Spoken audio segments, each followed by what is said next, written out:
As previously mentioned, although we can't yet be together in one location for the annual summit, we're moving ahead with the summit virtually over a series of 4 sessions, each held every Thursday in October, focusing on California's Master Plan for Aging's 5 bold goals. They are health reimagined, housing for all stages and ages, caregiving that works, affordable aging, and of course, inclusion and equity, which we are actually weaving into all the 4 sessions that we're holding because that's such a critical lens by which we need to all work through. The first 2 sessions were held earlier this month focused on caregiving that works and health reimagined. As many of you know, in January 2021, Governor Newsom unveiled the Master Plan for Aging, an agenda that aimed at preparing California for massive demographic change over the coming decade. The plan includes goals and initiatives that state and local governments will and are now undertaking to make California more age and disability friendly for all. The plan resulted from a collaborative effort involving a range of stakeholders and state agencies. And I had the good fortune to be a member of and play a role in this committee, which created the Master Plan for Aging. And today, we're focusing on housing for all stages and ages. While we're here today to focus on the Master Plan on aging and what steps we can take in LA County to implement it, it's important for us all to know that the Master Plan doesn't exist in a vacuum. There are numerous and significant factors that will impact the housing and homelessness crisis that so many of our older adults are counting on here in Los Angeles County. In addition, there are initiatives and changes happening here in Los Angeles, such as purposeful aging in LA and the creation of a standalone county department of aging that will also play a role in how things unfold.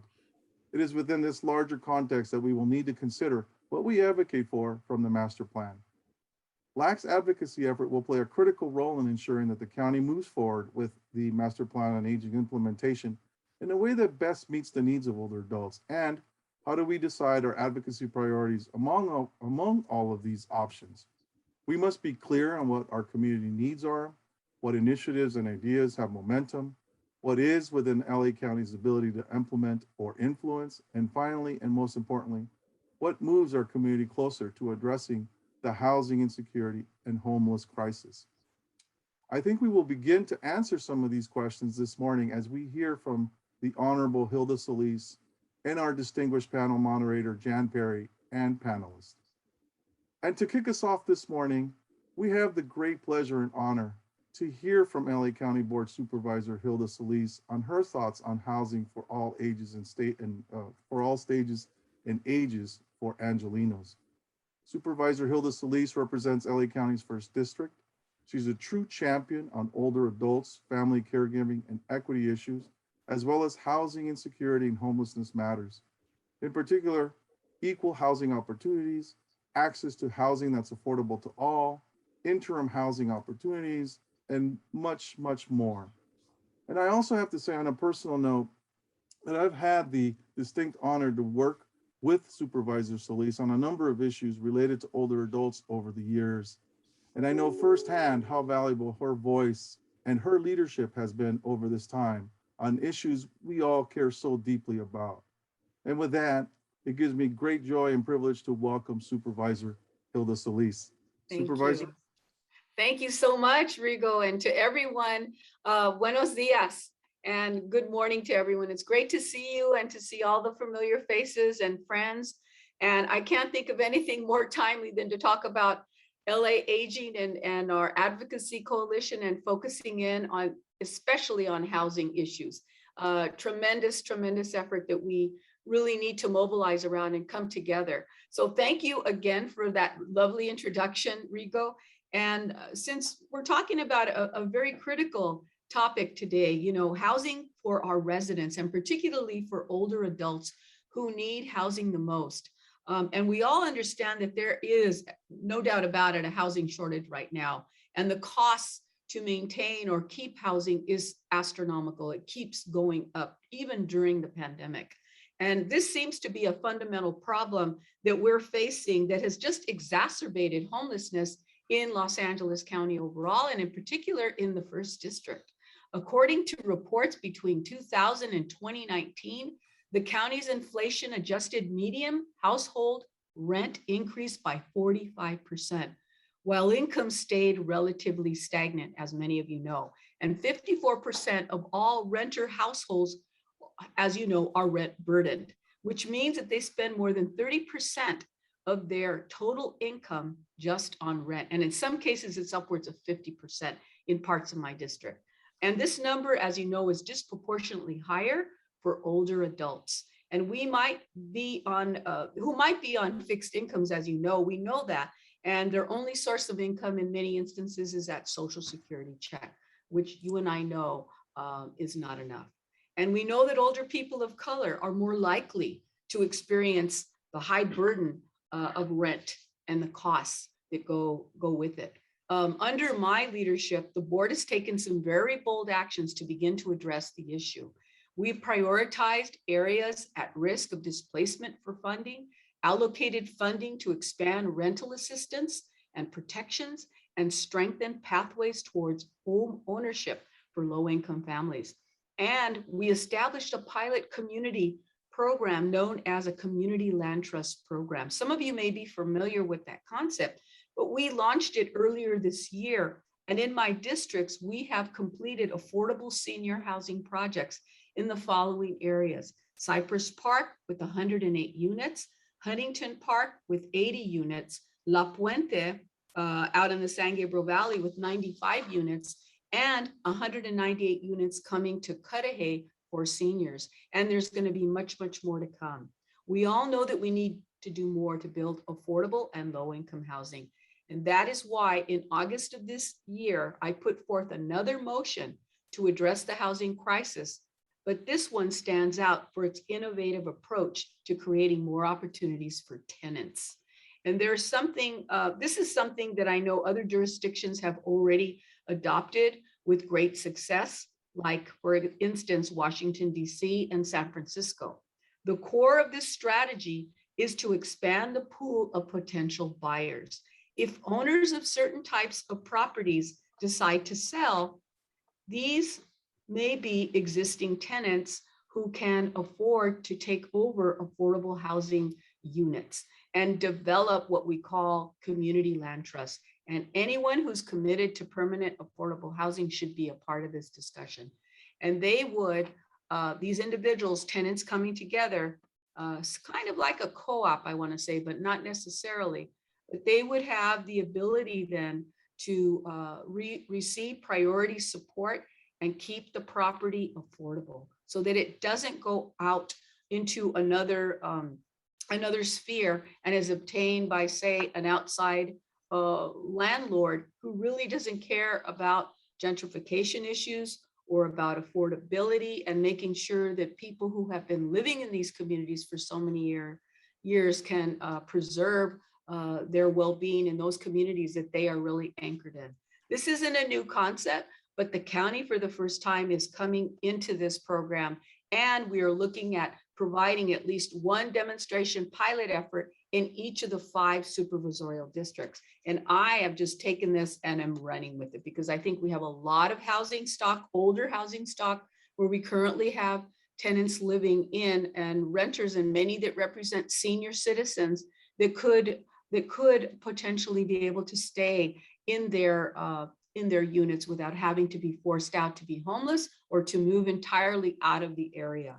So I'm looking at what we can do to combat all those social ills that are impacting our seniors right now, and especially individuals that are on fixed incomes. That comes also with families that I represent that have intergenerational challenges. They may have their grandparents, they may have a disabled individual, they may have young children, and even foster families. So we know that we have much more to do. And I really want to thank St. Barnabas and Altamed and everybody that's out there that's listening to us today to please help us formulate these policies and come together to help us spread the good word and to gain more support so these policies can be implemented, not just in the county of LA, but throughout all the 88 cities that we represent in Los Angeles County. So I want to thank you for having me. We have much more to do. I know the span of housing goes from interim to permanent, and also making sure that they are affordable units for low-income families. And I'm proud to say also that as a member of the Metro Board,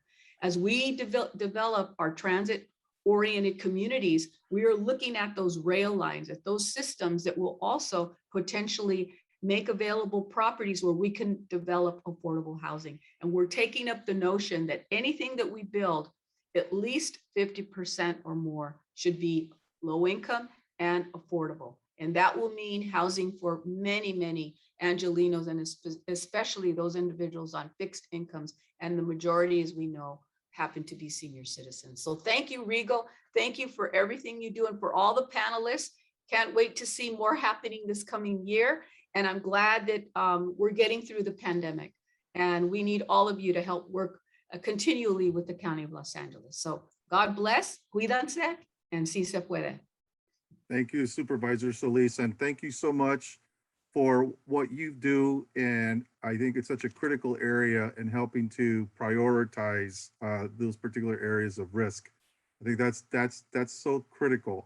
That was a question certainly that myself and others have asked from the state on down too, is how are you prioritizing? Because so often it's the communities of color that you mentioned are the first hurt and the most hurt. And sometimes and oftentimes we find certain areas and community areas, geographic areas that obviously are highly represented by communities of color, and yet sometimes they're not the first to get served. And so we much appreciate your efforts around that, and also your efforts to build increased number of units to affordable housing, and also being innovative, thinking about how can we empower, particularly communities of low means to be able to purchase and buy their properties and their homes. And so thank you so much for all your effort. And as you say, adelante, Supervisor Solis, we continue to look forward to work with you. We will take you up on your offer to work with you and your office and your team to help move, your bold ideas and motions forward to the best of our abilities on behalf of the greater good. Great. All right. Well, thank you so much. And now we are going to jump into our session, panel session. And I'm really pleased at this point in time to have the opportunity to introduce our moderator for today, Jan Perry, who is the Executive Director of Shelter Partnership. Jan served as a distinguished LA City Council member for 12 years, as well as the General Manager for the Economic and Workforce Development Department for the City of Los Angeles. Ms. Perry was at the forefront when it came to building affordable and permanent supportive housing for the people of Los Angeles.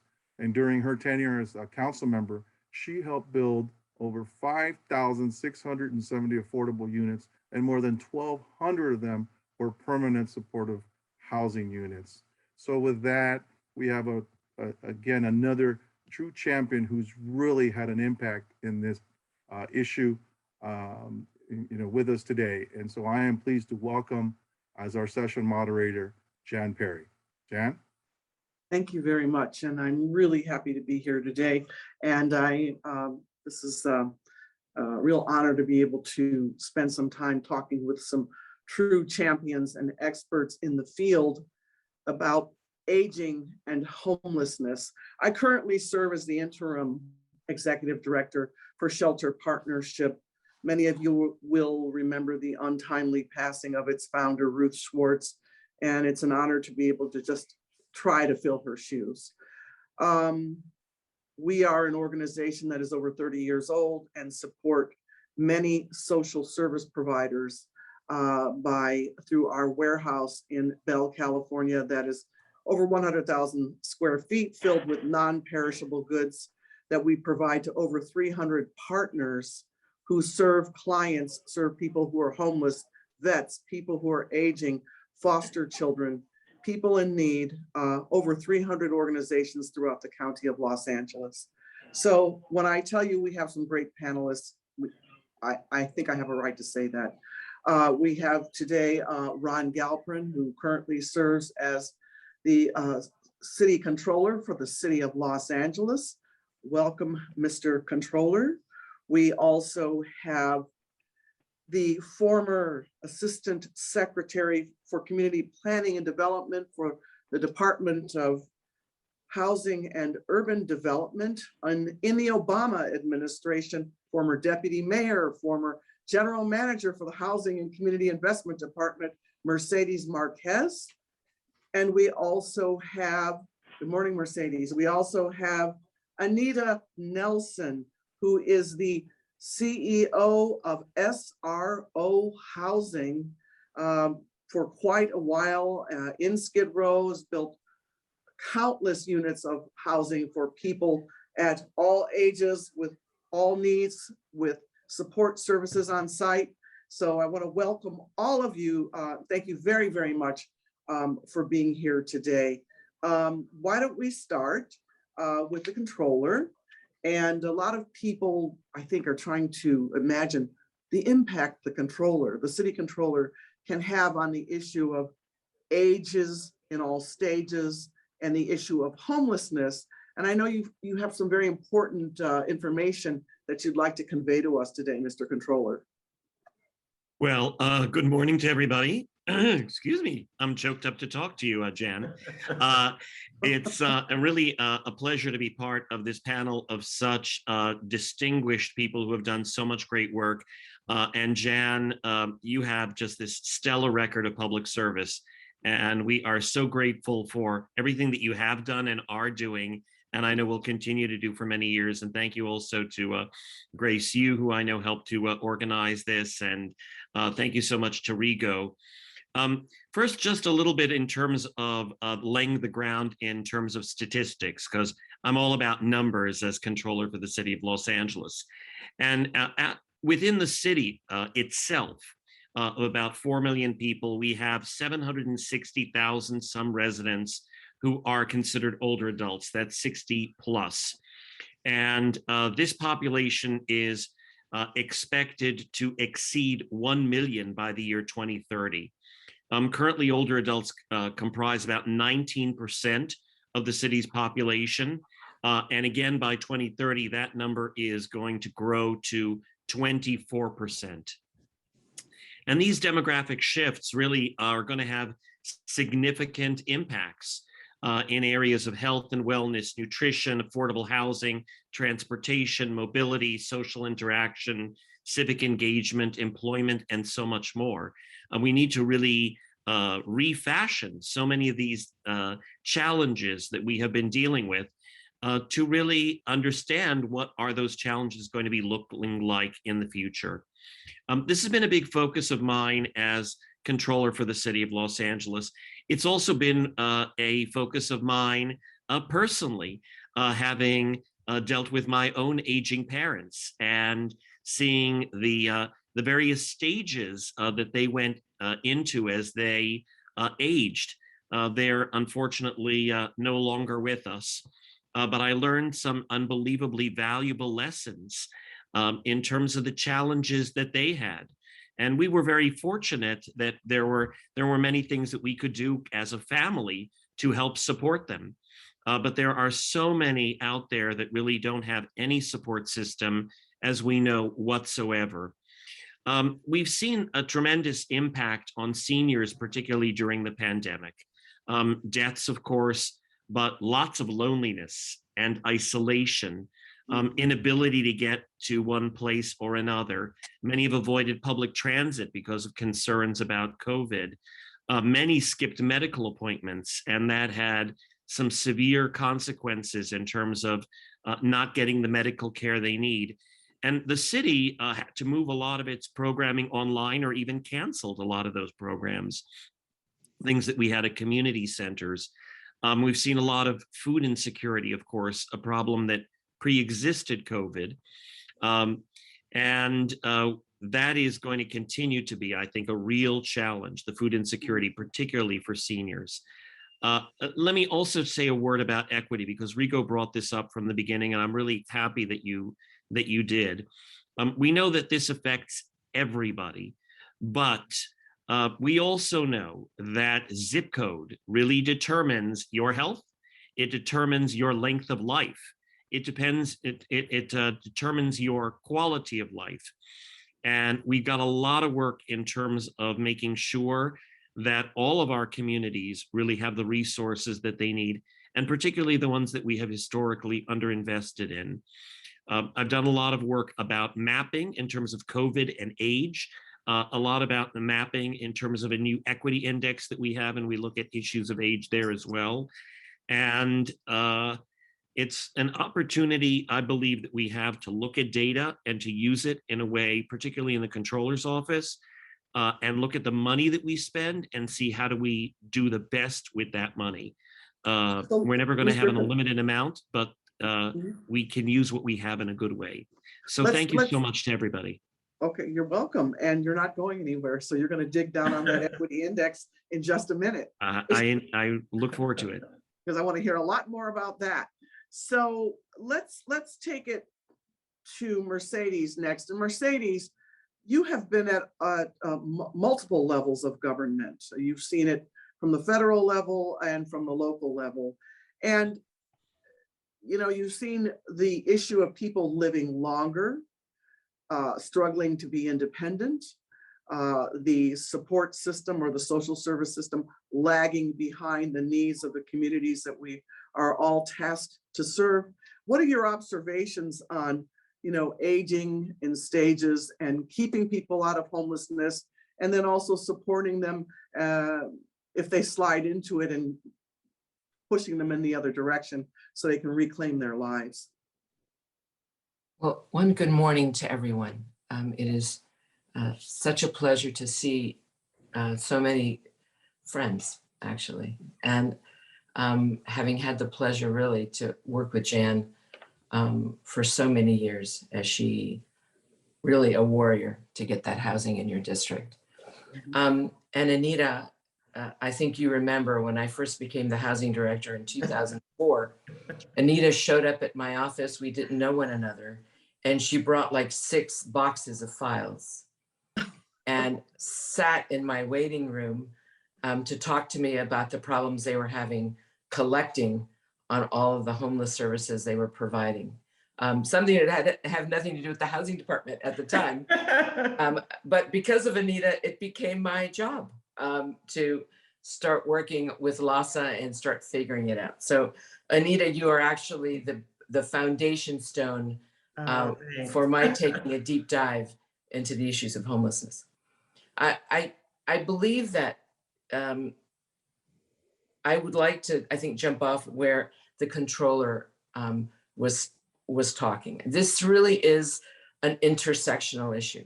And if we don't, and if government doesn't approach it that way, we will just continue to waste money, because it cannot be solved if it's not done in an intersectional way, and if it isn't organized in an intersectional way.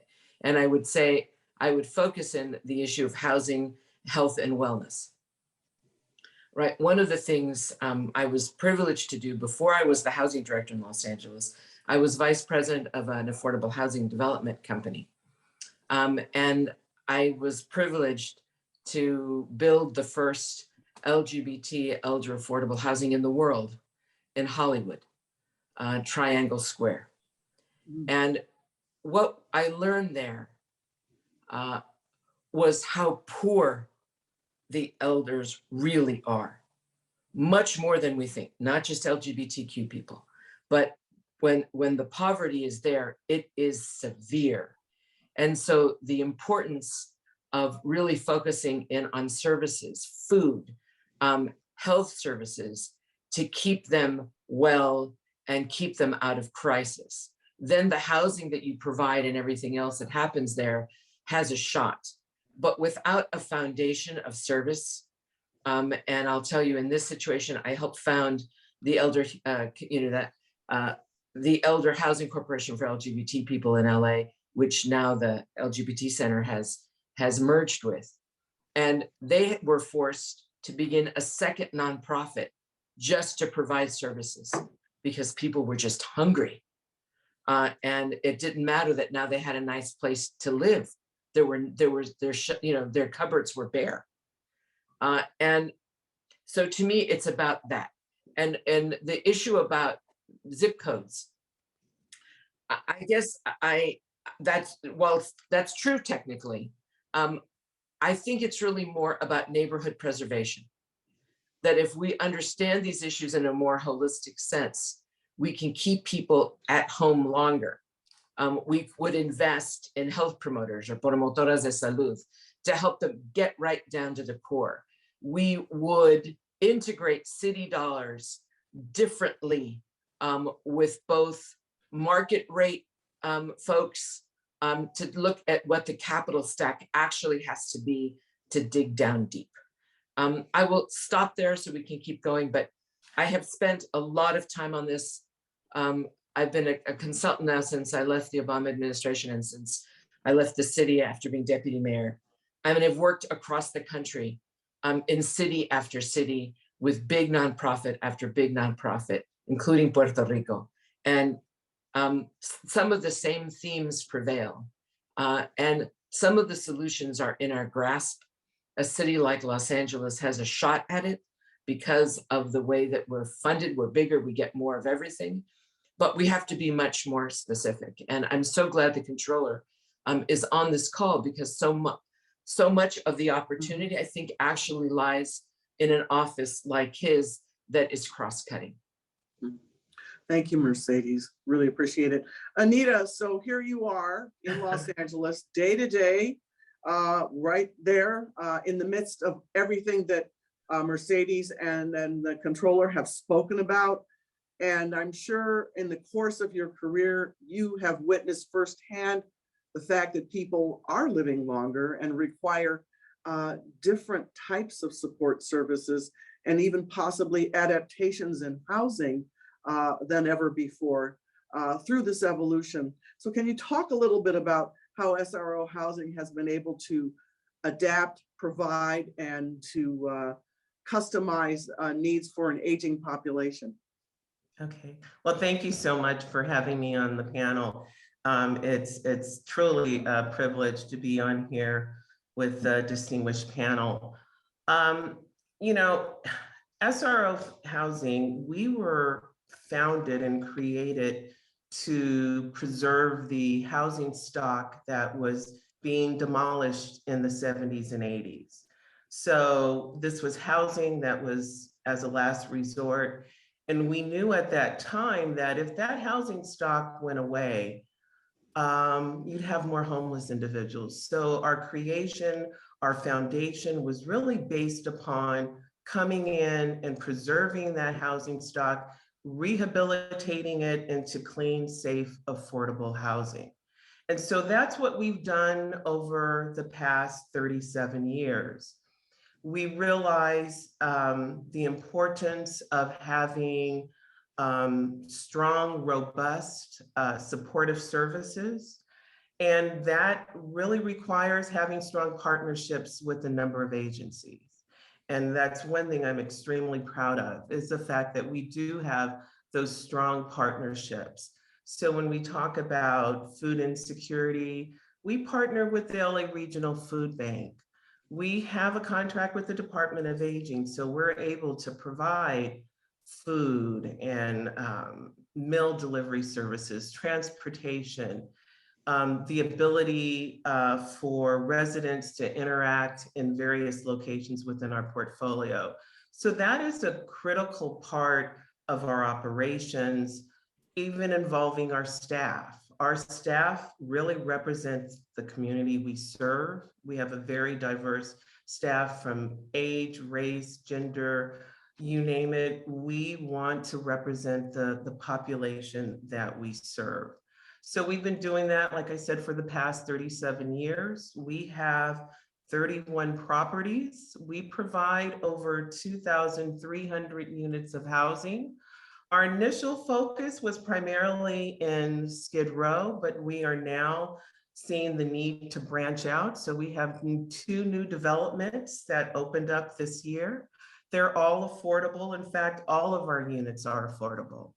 And I think what also makes us unique is the fact that we do what's known as the full continuum all in-house. So we do emergency or interim housing. We have a transitional program for homeless veterans. And our largest portfolio is permanent supportive housing. And that's the critical piece, is not only having the housing, but also having the robust supportive services to ensure people remain housed and they have their needs met. I can relate so much with what the controller had stated about his parents, because I too am going through it right now. My parents have been living with me for 10 years. It wasn't planned. My father had dementia. My mother had to have knee surgery. They lived in San Diego. I couldn't go down there. They couldn't afford 24-hour care. So I had them come up and live with me. And it's been 10 years. And my father passed, but my mother's still living with me. But I think it just heightened the awareness of the needs of having an aging and senior population. So the social connection, the ability to have someone, you know, really interact with them and engage and address their needs. I mean, I've done things, you know, I get it. I get the need to have crutches and walkers and toilet seat risers. I mean, when I hear that, I'm the one that's going to go buy it, because I understand those little things mean a lot in order to keep a person housed, keep a person safe. And so that is really our ultimate goal. Thanks, Anita. Mr. Controller, let's go back to your equity index and aging and dig a little deeper on how you take those analytics and apply them in funding decisions or funding recommendations in the city of Los Angeles, particularly. Again, as I said earlier, people are living longer and they require different types of support, particularly if you want to keep them living independently and staying out of homelessness. So talk to us a little bit about that. Well, my office this year created the first ever equity index for Los Angeles, and we intend to keep on building upon it and expanding it, but it does a number of things. First of all, we pulled data from a lot of different sources and down to the neighborhood level, looking at a variety of things. What is the rent burden in one community versus another? What are the numbers of owners versus renters? What are the percentage of people who are health insured? What are education levels? What are exposure to toxics? And what is the proximity to parks? A whole variety of different measurements. And we actually attached, based thereupon, a score to each neighborhood in Los Angeles. Now, of course, people can debate a particular score within a particular community, but what it really meant to do was to show these vast differences that exist from one community to another in Los Angeles. And now working with others in the city for this to be something that we refer to on a regular basis when we look at how do we want to allocate resources. Because we know, of course, that there are so many communities in which we have historically underinvested. And this is our opportunity, especially when you look at the ARP that we have from the federal government. That's $1.28 billion, maybe once in a generation.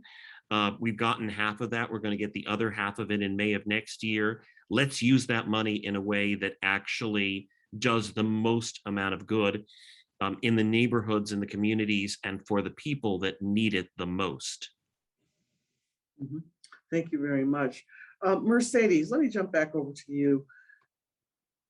You know, you may have the best perspective on this in terms of the federal government understanding. Let's just talk about our city and our county and our state, if you will, because I can't speak about the entire country. But, and I'm sure it's very difficult not to have a disconnect, but you know, that connection to be able to appropriate or deploy funds to the local level and to ensure that they are spent as they are intended to be spent, particularly when it comes to people who are aging and potentially homeless. What did you observe in your experience in being in the Obama administration versus what you're seeing now, throughout the country as a consultant? Because you're everywhere now. So are there any repetitive patterns or trends that you see that the federal government could address more effectively? One of the things about the federal government is that they went into block granting, in the, Bush, Reagan, since back then. And what that does is pass on liability. So when, essentially you have a list of all these things you can do, and then a city signs its life away and says you will be responsible for it. So it was a long time ago, the federal government had a panel of experts that worked in these agencies and could monitor best practices, were really important places of expertise where you could go and get real counsel. That lessened over time. I will tell you that when Obama became president, we focused in on reconnecting that expertise, and just so happened that the division that I ran is where all the money is. So that's CDBG, that's home, that's all the homeless money, it's economic development, it's rapid rehousing, all of it was my portfolio. It's about $50 billion. And we attempted, and now that is stuck, to create a national consulting network that could go into places and really help where you were at your market. And understanding that in Southern California, we have hundreds of submarkets. So when I say markets, I don't just mean a region, I mean your actual market, and what could actually help. What you can do, particularly with the kinds of dollars that we have received as a result of the pandemic and the economic work, and you've seen some of the, I'm sure, the regulation and the advice that has come out of Treasury, is that they have finally unlocked, right, the doors, and they're allowing an awful lot of discretion. That brings in bureaucracy a lot of fear locally, which has to be addressed. I would always say that the Congress, I'll use my, you can't see me completely, but the Congress passes something very broad, right? The federal government gets a hold of it at the agency and they make it smaller. And by the time it gets to the city, it's this, wide what people have agreed that you can do. And I would say all of this is the actual authority. Everything else is, CYA, so that no one gets in trouble. And I think that what's important at the local government level is to understand what it is the authority actually is, and not rely on just custom and what fear brings. So that's a very big thing, because we limit ourselves immediately. The other thing I would say where we could help, where the federal government and local government could work, is understanding a problem at scale. The things that most frustrate me, that make me the saddest as I work across the country, is that folks design based on the amount of money that they receive from the federal government, right? That is not how you solve a problem, right? You first have to understand its scale. Even if the dollars you have at the moment or for 5 years can't solve it, but all of your strategies, how you would understand how you intersect with other systems, how you understand leverage, has to do with understanding scale. And that is something that government fails to do, including in Southern California, including in the city of Los Angeles, including in the county of Los Angeles. And until we break out of that and understand what the scale of the problem is, then you can begin to understand what, how you begin to solve it 20 years from now, as you move forward, and understand that it is not linear. That when you think to scale and you analyze to scale, opportunities that you never saw because you limited your vision can emerge, and innovation can be created. I also think that government needs at the local level what I would call an innovation lab. If I had remained in the city of Los Angeles as the housing director, I think, I would have wanted to go to someone like Ron to create an innovation lab where you bring the right people together and you can understand what you need. And that way you get out of a perennial government problem. Everybody going after CDBG dollars and holding them there. And it may be the wrong dollar that they need to solve the problem. And they're just creating problems for everybody else because of all of the money that you hold over. So I would approach it in a very different way if I were in government today. How to support elected officials who don't need to be experts, but the people who work there need to be experts and need to be supported so that they can actually be the expert. You have opened a Pandora's box, and I am going to come back to you so that we can lift the lid and dig even deeper. Anita, tell me a little bit about, based on what Mercedes and the controller have just said.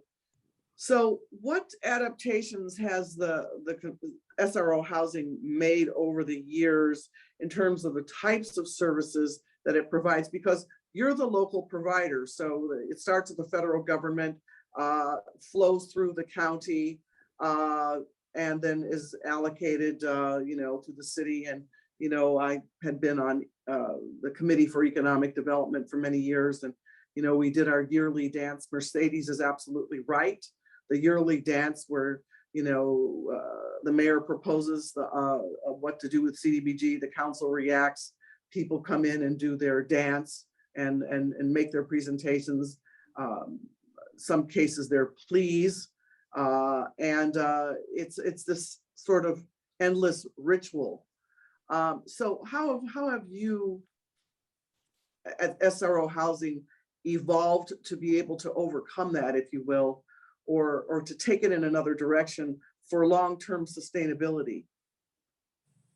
Well, I think for us, we just keep growing the services that we have. We not only do supportive services, we are also a housing developer and property manager. So we're doing larger developments. We're doing developments outside of Skid Row. We have various specialty programs. So we have a program for seniors. We have a program for veterans. We have a program for individuals who are in recovery. You just have to have a very diverse number of different programs and services that include congregate meal sites. We also do home delivery. So with the pandemic, when we had to close down our congregate meal sites, we then had to bring on additional staff to do home delivery because we knew our residents relied on it. And so I think for us, we've had to be fluid. We've had to work together. And I think as being a developer, service provider, property manager, doing that all in-house, having staff work together to really know our residents, know the community, and address those needs, I think it's enabled us to be flexible and fluid and change and make adjustments to really meet that person's needs. So the population we serve is very diverse. It's not solely seniors. We have individuals who are just low income. Many have disabilities, or a whole range of conditions. And so we have to be flexible to be able to address those needs. We have to be able to work with them in order to ensure that they have the services they need to remain stable. And the last thing we want to happen is for them to become homeless or end up being on the street. So there are times where, you're having a difficult time in permanent housing because we do interim housing and that's a part of our portfolio. We can move you there until you get stabilized and move you back. So it gives us a lot of fluidity to grow and really address the diverse needs with the population that we serve. Thank you. So, Mr. Controller, let me take what the two previous speakers have said and wrap this into a bit more complicated question for you. You and I both read a lot. We all read a lot, and we look at strategic forecasting of what's ahead for baby boomers as they age and age and move forward. And there have been many predictions and medical predictions about an avalanche of the onset of dementia and Alzheimer's. And as you mentioned, your own personal experiences, and I have had those experiences too with my own parent, and so on. How prepared do you think, from your perspective, our local government is to be able to support social service providers, people like SRO Housing, who are building the housing, providing the support services on site? You look at Mercedes' experience at all levels of government, and we understand we need to anticipate this. We need to plan for this. It's going to happen. We can't stop it. So once people are housed and they are aging in some supportive housing situation, how prepared or how ready do you think we are in the city of Los Angeles to deal with the issue of early onset of dementia and homelessness? Unfortunately, I don't think that we are nearly as prepared as we need to be. And I think we all understand on some level what the nature of the problems that we have today are and what they are looking at being in the future, given just the demographic trends.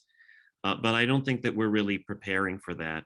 Let me say a couple things. Anita mentioned so many of the programs that SRO is doing, which are just fantastic. The question is also, how do we get to those who need these programs the information that they need? I did an audit looking at all of our aging-related programs in the city of LA, and nobody had actually compiled them all in one place. And we identified 242 different programs for meals, for housing, for transportation, for caregiving, for classes, and much more. But there are so many seniors out there who have no idea of how to even see this list or to access it, or how they can even begin to avail themselves of it. So we have to look at how do we get the information to people who actually need it. The second part is, how do we measure how we're doing?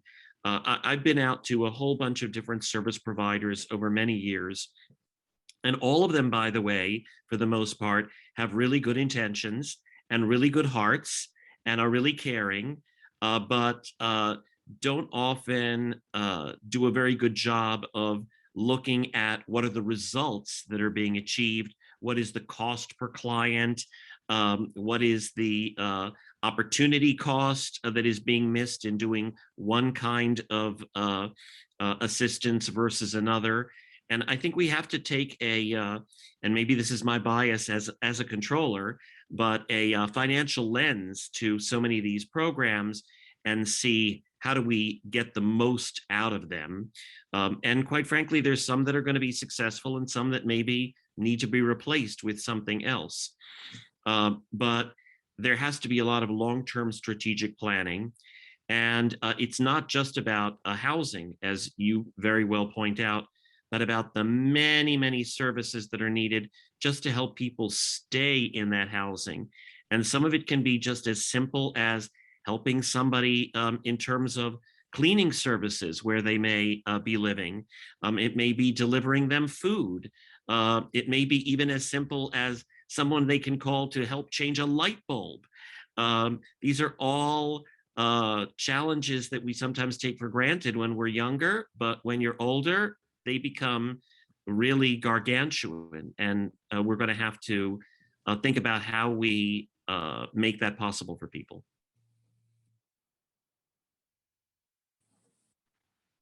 Mute. Jen, you're on mute. You know what I said was so wonderful. I'm so sorry. Okay. Okay.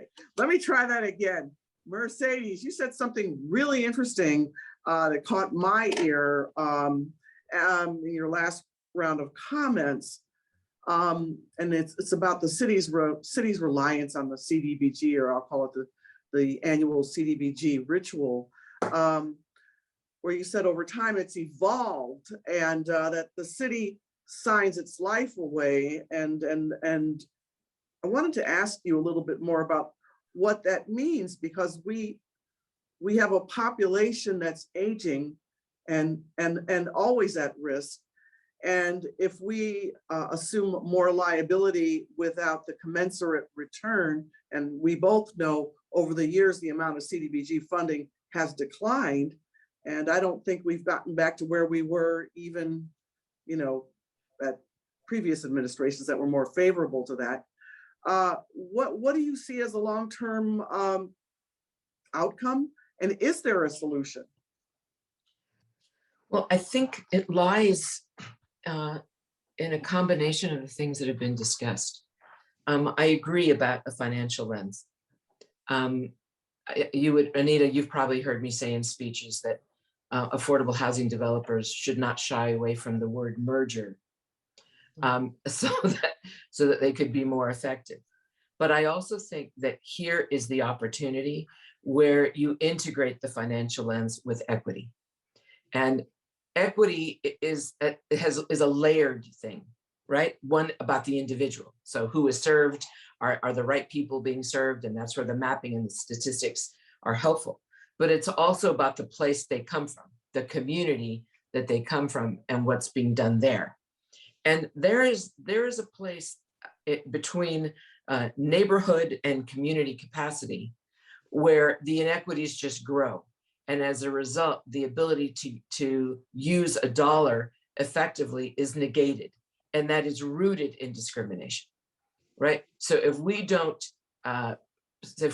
invest in neighborhood-led organizations like SRO, I considered you that, then we shouldn't be surprised when the neighborhoods themselves can't, appropriately fight for themselves. That is not a mistake, right? That is what racism and all kinds of levels of discrimination planned, make sure that they don't qualify. And so that is something that we have to do something about so that folks can be financially responsible. Some of the saddest, hardest things for me were when I had to go in and do audits myself as the housing director of organizations that had long track records but couldn't deliver to the people. And I'm sure the controller has seen records about things that I did to correct those things. Jan, you were with me sometimes when I wasn't particularly popular, but we had to do things that actually focused on the capacity. So I think that if we were to connect the issues of financial responsibility to scale and to equity, we would begin to understand what a long-term view is and what the short-term steps are that you can take and measure them, right? So I would do plans that were, 2 years, let's measure. 5 years, let's measure. 12 years, let's measure and understand what comes. Like, for instance, just in the last legislative session in Sacramento, the Tony Atkins bill that allows single-family lots to be subdivided, right? And to build affordable and to do all kinds of things for density. Well, where are those big lots in the city of LA? They're in the East Side and they're in South LA. Those are where the really big lots that anybody could afford to buy. So you start to be faced with the problems of gentrification. However, what if we were to understand that from a neighborhood point of view as an opportunity, and we were to gather with people who understand capital to figure out how you map those possibilities? Like, anything around the Gold Line, anything around the Soto Station, it's mainly residential. How do you go in there, understand that they're mainly renters? How do you, purchase those through a nonprofit, subdivide, keep that rental unit as affordable, right? And provide maybe a more affordable either rental in one unit or affordable homeownership. But it requires leadership at all levels, government as well as in the private market, to understand what the appropriate ways are to move and how you actually use the money with local nonprofits. There are things that are within our grasp if we would get out of our own way with the silos that we put on ourselves, particularly in government. And I say that as someone who has loved my time in government. I'm a public servant now for so many years. And even as a consultant, I work with public servants to help them try to break through that. And so that's what I would say. Let's get out of our own way. Don't be afraid to explode a little bit. Work with the controller to figure out what the boundaries would be to the risk. Right? So those are the things that I would do. And those are the things that I help other places do. So that's powerful stuff, Mercedes. Ron, I know you have a hard stop, so I'm gonna give you your last question, comment, closing statement opportunity, and then we'll see whether Grace has any questions specifically for you. You're an elected official, you're the city controller. City controller has term limits. Those are 2 4-year terms. All right, am I right? Okay. And you and I, all of us, we all know how long it takes to get projects funded, to get the land, exclusive, to be able to put a shovel in the ground and get it done. A lot of challenges there. And then there's the issue of term limits and the constant rotation of elected officials, some at varying levels of degree of knowledge, expertise, and experience. So the challenge to be able to pierce the veil on this, Mercedes has talked about the long-term design of systems and designing them to scale. How do you do that as an elected official when you have a rotating body of people coming in the door, out the door, coming from Sacramento, coming from Washington? And how do you get anything done so that you can build out a system that is built to scale from the elected official's perspective? Well, certainly term limits are much debated, of course, and for council members in the city of Los Angeles, they can serve 3 4-year terms. The citywide officials are able to serve only 2 such terms, although because the voters voted to realign election dates with federal and state elections, my second term, which will be up at the end of next year, 1 time only, was extended from 4 years to 5.5 years. Look, I think you can get an awful lot done if you are very focused and if you are very dedicated to getting it done. And certainly I could think about the fact that I've got 1 year left in this job, or I could think about how many years I've had, but you just plow forward and you try to accomplish as much as you can.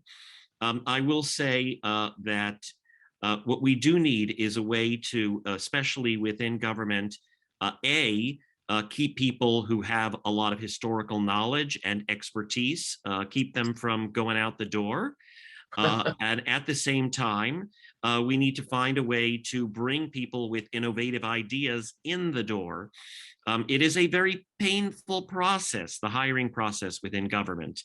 And we have a really hard time bringing people in at the mid-level, for example. You can bring them in at the ground level. We need to change that so that we can bring in the kind of expertise and fresh perspectives that we need. I also wanted to comment on something that Mercedes said, which was so true. I just wish that some of the time we would just get the heck out of our own way when it comes to government. And I'm a big believer in the power of government to do good, but I've also witnessed just how much bureaucracy can occur. Look, I've done audits and I'm doing them on an annual basis of Triple H. This is the $1.2 billion bond measure for creating up to 10,000 permanent supportive housing units. They are taking 3 to 6 years to get done at a very, very high cost. And why? Because we have created this tremendous bureaucracy and many different layers of funding that are so complicated that the soft costs grow out of control. That is within our power. we have the ability to cut through all that BS and to see that these things get done more quickly, because unfortunately 3 to 4 people a day are dying on our streets, many seniors dying on our streets. What a tragedy. And it's one that is preventable. So Ron, let me ask you this, and then you can slide right into your close, because I know you have a hard stop at 11:15, and then we'll go with the remaining panelists. And I want to thank you for talking about the negative impact zip codes have on housing and health equity, particularly as it pertains to seniors who are already living below the poverty line in ways that are unimaginable. What sort of solutions do you see on the horizon, and how do we get more funding beyond what we're already doing? There are enhanced infrastructure financing districts to be able to claw back tax increment that we could reinvest into housing and support services to create that dedicated stream of revenue. But we're still struggling with the issue of units costing $500,000 to $700,000 per unit to build, units for people who are homeless with support services. This seems to be a mountain that is very difficult to climb. So give me some reactions to what I just said. And this comes from a question from Phyllis in the audience.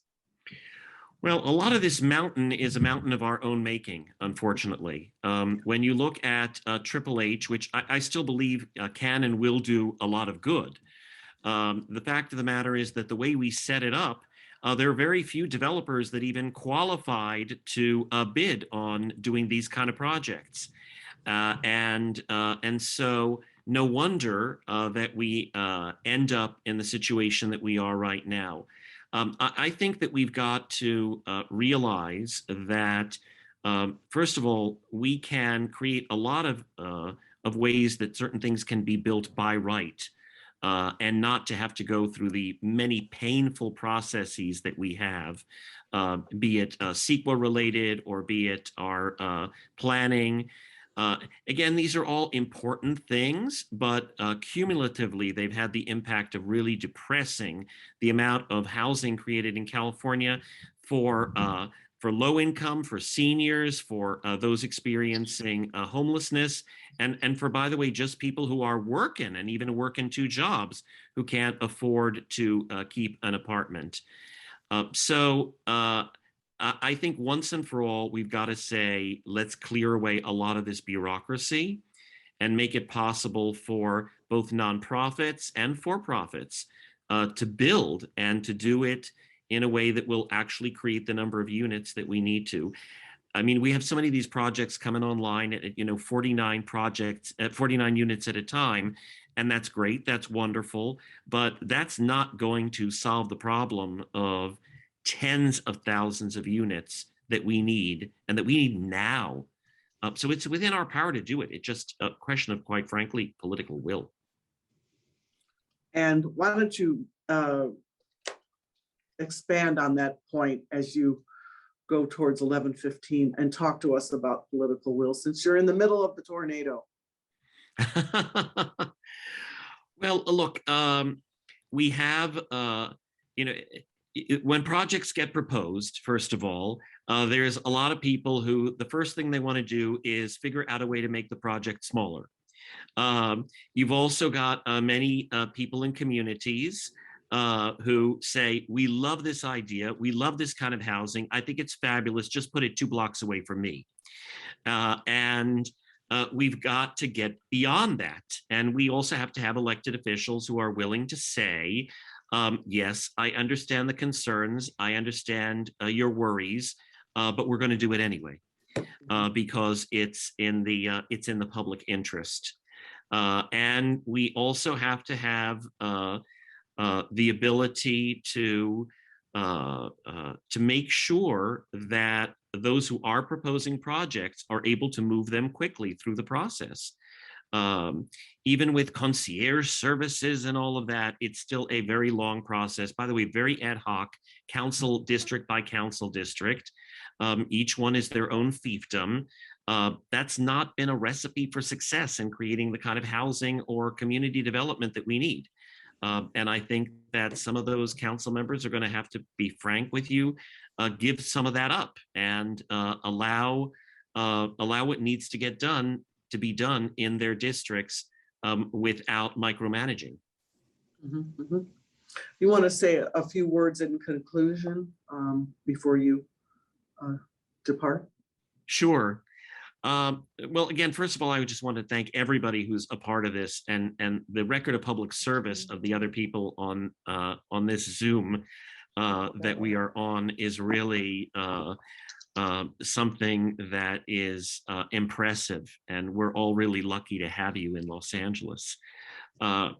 I will say that many of these problems seem to be intractable, but I think that we can in fact deal with them. I will also say that, especially as someone who has 1 year left in the city of Los Angeles government, there has to be much better collaboration between the city and the county. It's in very large part a very dysfunctional relationship. And sometimes the county says, oh, bricks and mortar, that's you, the city, we don't want to deal with it. The city says, oh, services, that's you, the county, we don't want to deal with it.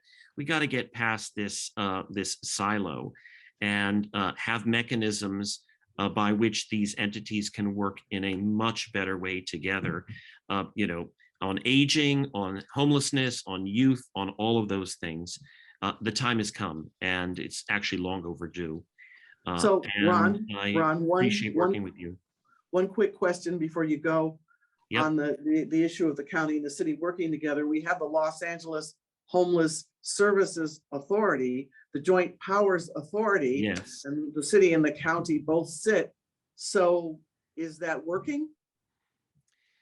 Well, I actually did an audit looking at the outreach of LAAAC, and here's an entity that actually this year has a budget of $888 million. By the way, a lot of good people, a lot of people who are very caring, a lot of outreach workers who really want to do good.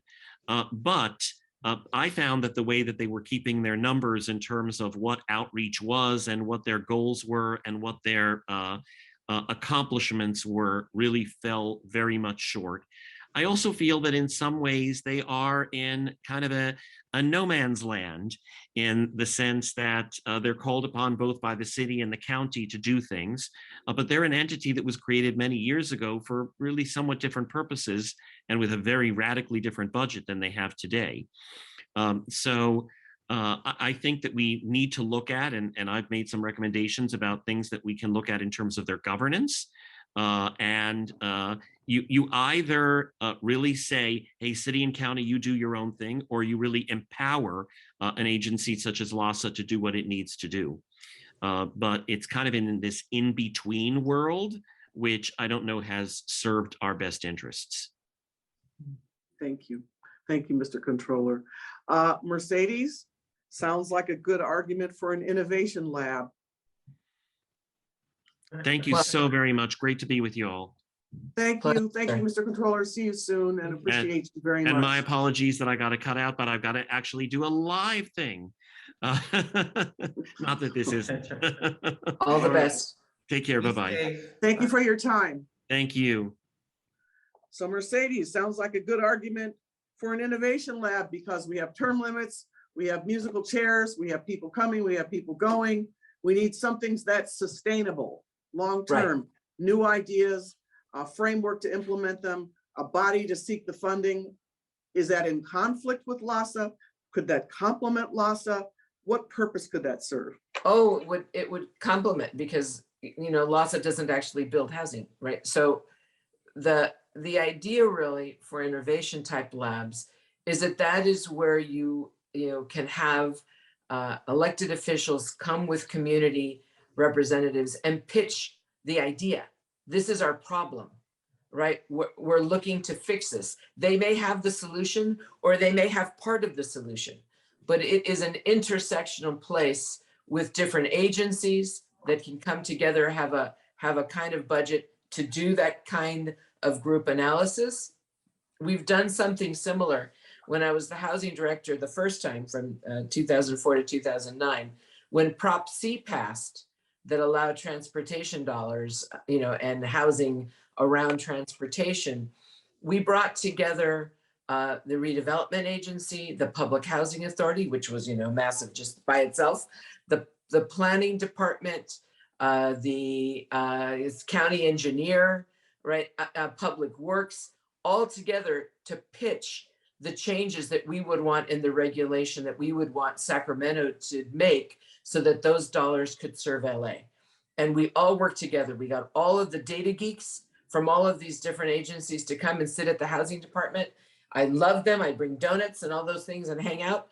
And it worked. And we put together, I have to say, a really great presentation that focused in on Boyle Heights and focused in on the Gold Line and showed park and recs, all the different things you could do.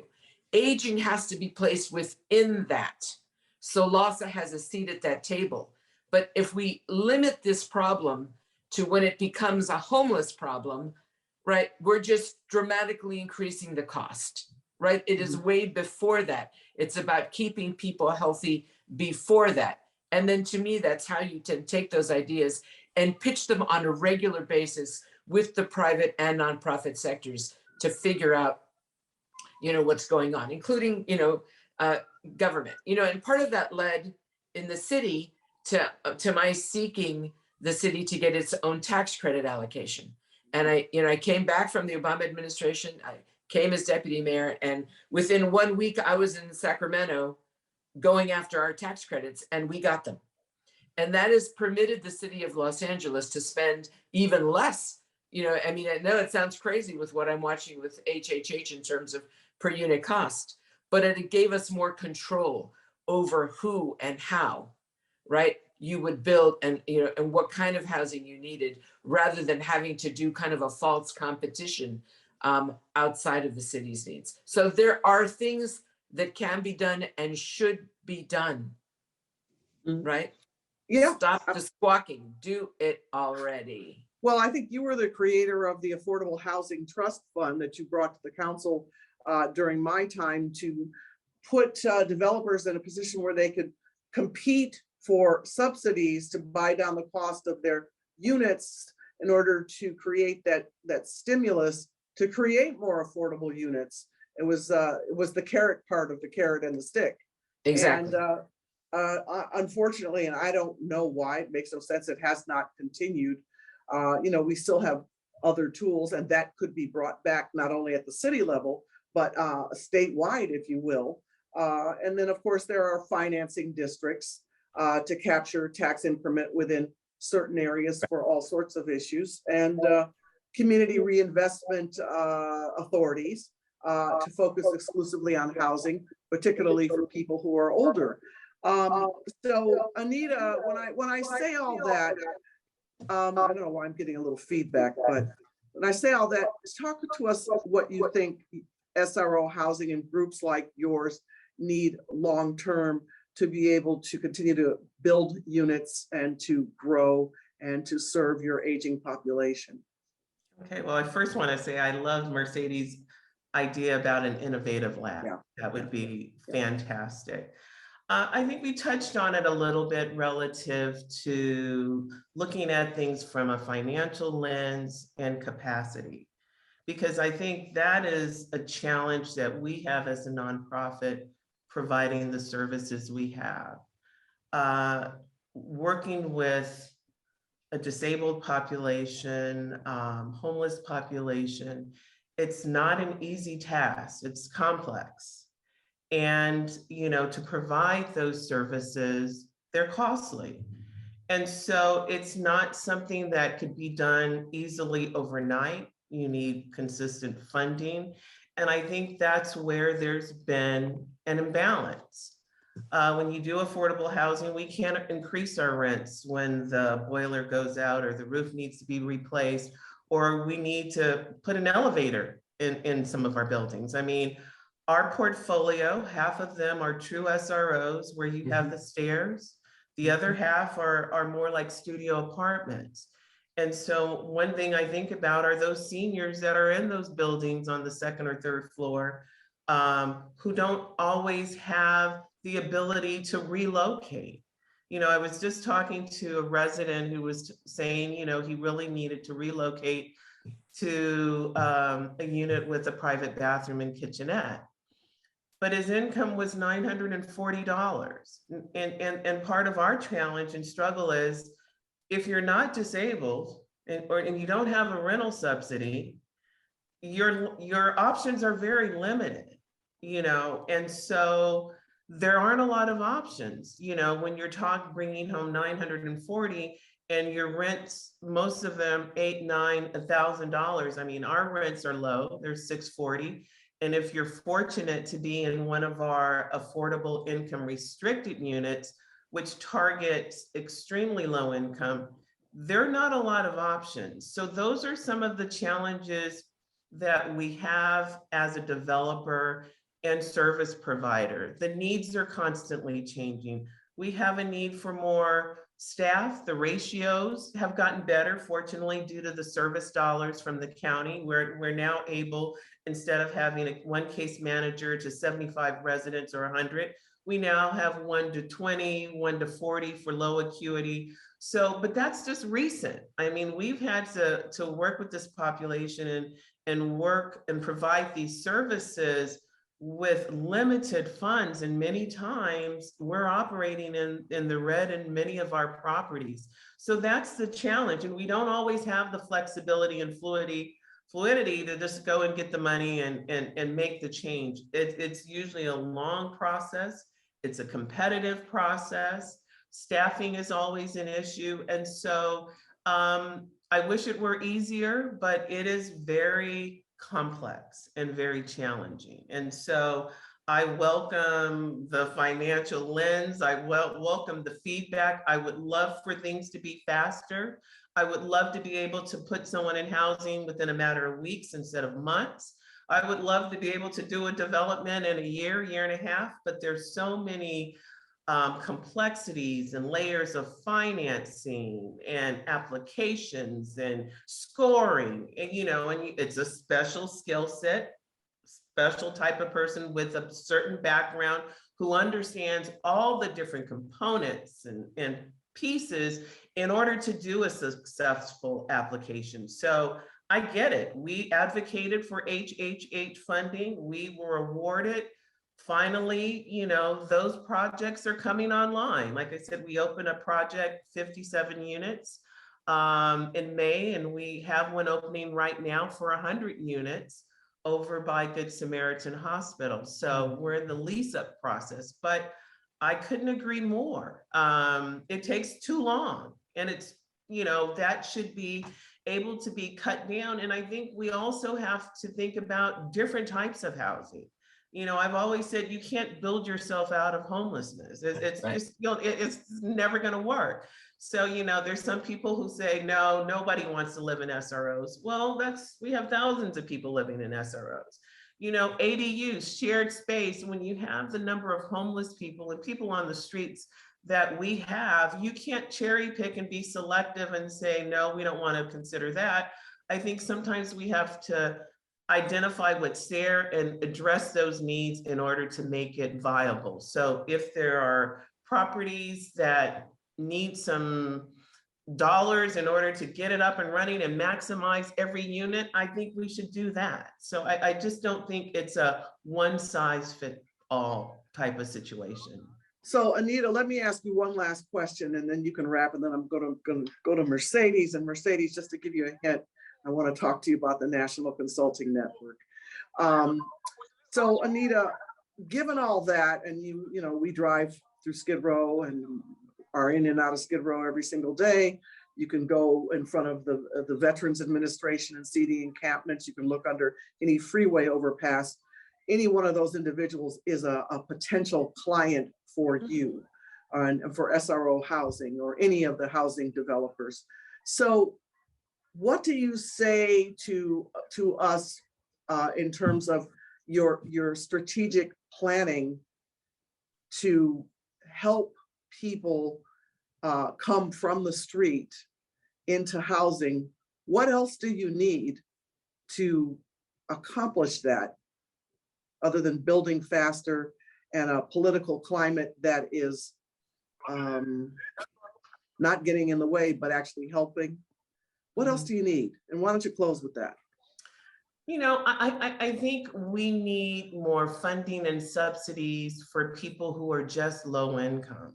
You know, I know we focus on homelessness and disabilities, but I come across so many people who are homeless just because of an unfortunate set of circumstances, or just because they're disabled and they only bring home $1,000.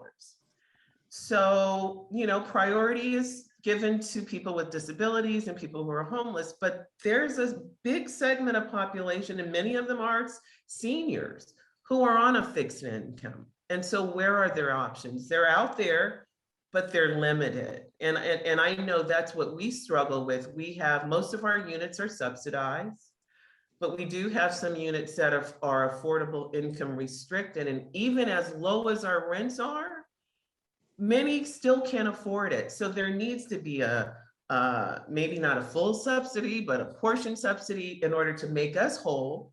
Because as property managers, we have to pay our staff and our operating expenses from our revenue. And that's the challenge that I have as a CEO, is how do I make this work? How do I take a property with units that are vacant because people do not necessarily have the income to cover the rent, and also cover the operating and maintenance costs and security and those robust services? So that's the challenge, is having a funding pot or funding to be allocated toward those individuals who fortunately don't necessarily have a disability, and who happen to be low income. Thank you, Anita. Now, before I go on to Mercedes, there was a question in the chat about publicly owned vacant commercial buildings and whether or not they could be part of the solution. You know, with the right developer, the right affordable housing developer, someone who understands permanent supportive housing and adaptive reuse and how to seek funding for that, absolutely that could be part of the solution.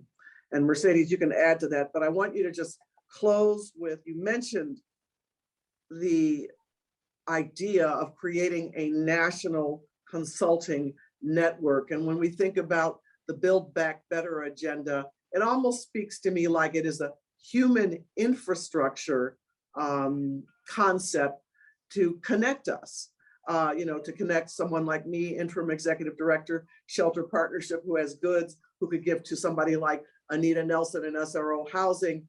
But it's that connectivity. And you mentioned that it was stuck, I believe. And I wondered if you could talk a little bit about that to close, tell us what the idea is, and if there's any chance that we could help as a community to try to revive it. Well, you know, at the national level, I started a national consulting effort within HUD to go to all of these jurisdictions. And I put out 3 different NOFAs, required people to be culturally competent, to be focused in community. And I ended up putting out about $100 million to do that. And that went a good long time. What I would do locally, which I think would be, you know, fabulous, would be people like yourselves and others to agree to form a loose collaborative of consultants, right? Apart from other things that you do, right? To do that. Part of what we need in places like LA are master assessors, people who have real experience, who can look at a problem because they've worked on things for so long that they don't even know exactly why they know, but they know. And the 2 of you certainly qualify. And I think that is kind of the next step for us locally to understand that we have expertise if we would just talk to one another, not just about our own organizations, but about our community and what we need. And that way we start working with the city and other cities in the county to start tapping in on that expertise that is locally based, that understands the markets. Those are the types of things we have to do. There's nothing stopping people. I'm sure there are people that are watching today that also qualify. right? And that would come from a diverse set of circumstances, culturally competent, language competent, so that we are leading from our own communities, not waiting for people from outside who do not know us to help us understand what justice is in our neighborhoods. That's a powerful, powerful response and a great vision for the future. And I think why it speaks to me is because it talks about empowerment from within, not from without. And then that the destiny that we seek is in our hands. We don't need to ask permission. We just need to work together to figure it out. And we all play a part in that. I'm over here at Shelter Partnership. Anita's at SRO Housing. Mercedes is talking to people all over the country, actually. So, you know, your perspective on this is extremely broad and well-grounded in fact, not fiction, and implementation, and not just theory. I just wanted to, before I give you guys just a quick minute to say your closing remarks, I also wanted to thank Rigo, St. Barnabas, and thank you to Grace Yu for working so hard to put this all together. And thank you to the audience for staying on for as long as you have. I've been watching the numbers of the participants, and I have to say that I'm pretty pleased. Anita, why don't you just give us 1 minute to say your final words, and Mercedes, you follow thereafter, and then Rigo will get back on. Well, I just want to say thank you for giving me the opportunity to be on the panel. We all realize that homelessness and housing is at a crisis mode, and we need to do more in order to ensure everyone has a safe home. And as long as we're committed to doing whatever's in our power to make that happen, I think we will be able to address the situation. So thank you for giving me the opportunity. Thank you so much. Mercedes. Just a real pleasure to be with you, and you know me well, and you know that from my point of view, if it can't be implemented, it ain't justice. Well said, to the point, and right on. You're absolutely right. Thank you.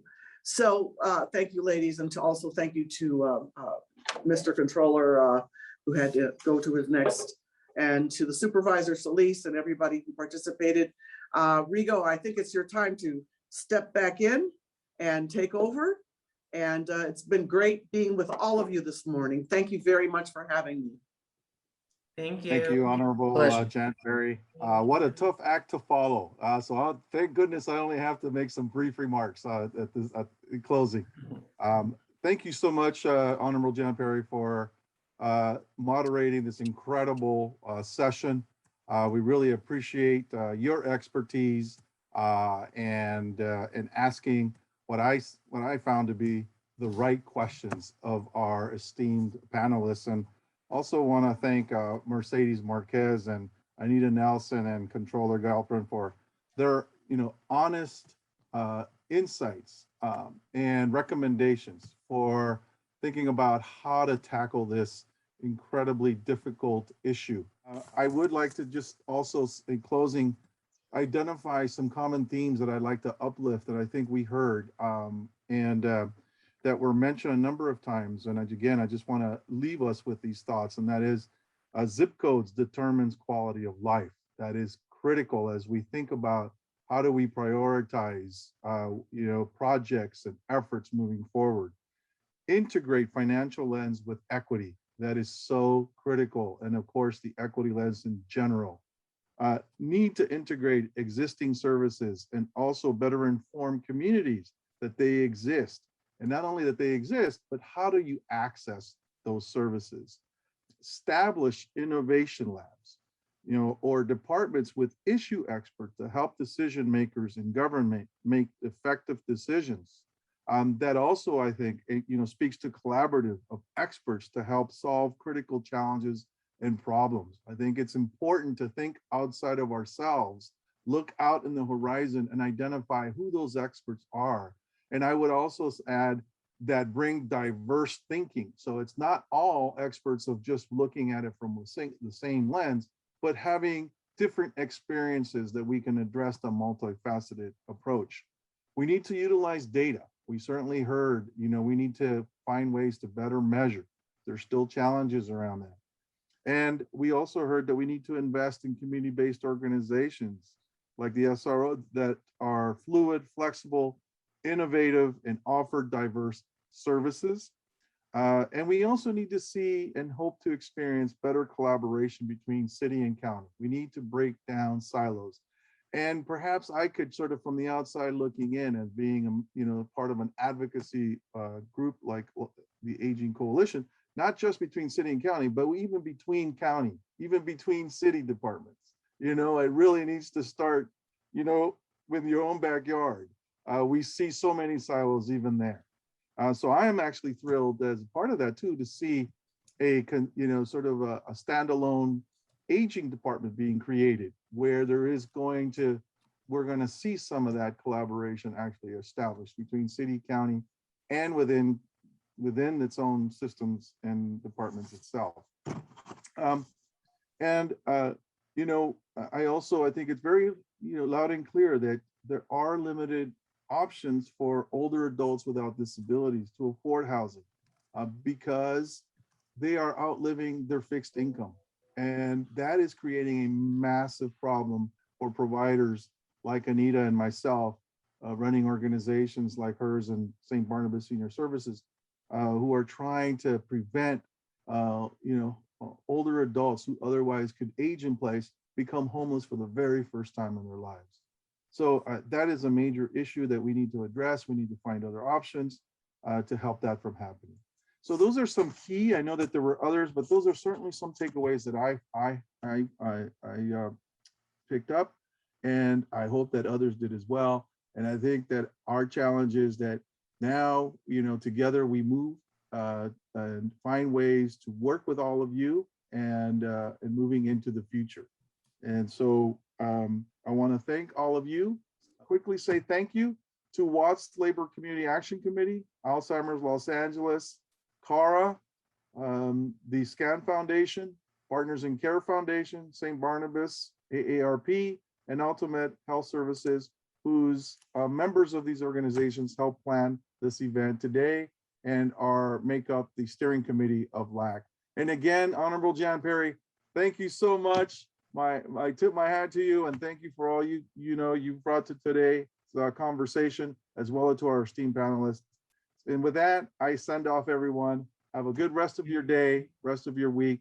And also as a reminder, we have one more session for the LAAAC Virtual Summit taking place next week. And it's Affording Aging. And we look forward, same time, same channel as they used to say. And we look forward to having you again next week with all of us. Take good care, everyone.